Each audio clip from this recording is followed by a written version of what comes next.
साईराम। जय गुरुदेव दत्ता। गुरुर् ब्रह्मा गुरुर् विष्णु गुरुर्देवो महेश्वरः।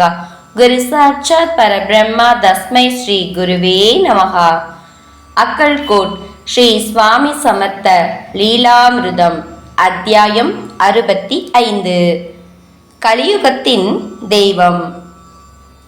பாலகிருஷ்ண புவா தால்வாக்கர் என்கின்ற ராமதாசி ஒருவர் அக்கல்கோட் வந்திருந்தார்.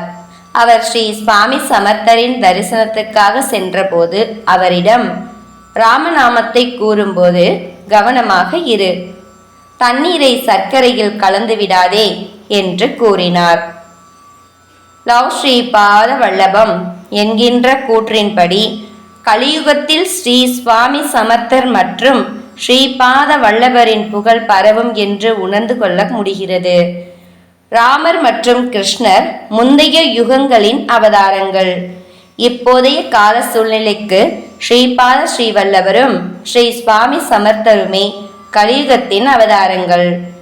மக்கள் ஸ்ரீபாத ஸ்ரீவல்லபர் மற்றும் ஸ்ரீ சுவாமி சமர்த்தரின் அருளை பெற்றால் இந்த கலியின் பிரபாவத்திலிருந்து விடுபடலாம் என்பதை ஸ்ரீ சுவாமிகள் நமக்கு குறிப்பால் உணர்த்துகிறார்.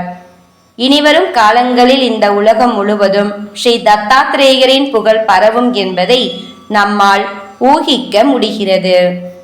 ஜெய ஜெய ஸ்ரீ சுவாமி சமர்த். ஜெய் சாய்ராம். ஜெய் குரு தேவதத்தா. அனந்த கோடி பிரம்மாண்ட நாயக ராஜாதிராஜ யோகிராஜ பரபிரம்ம ஸ்ரீ சுவாமி சமர்த்த மகராஜ் கி ஜெய்.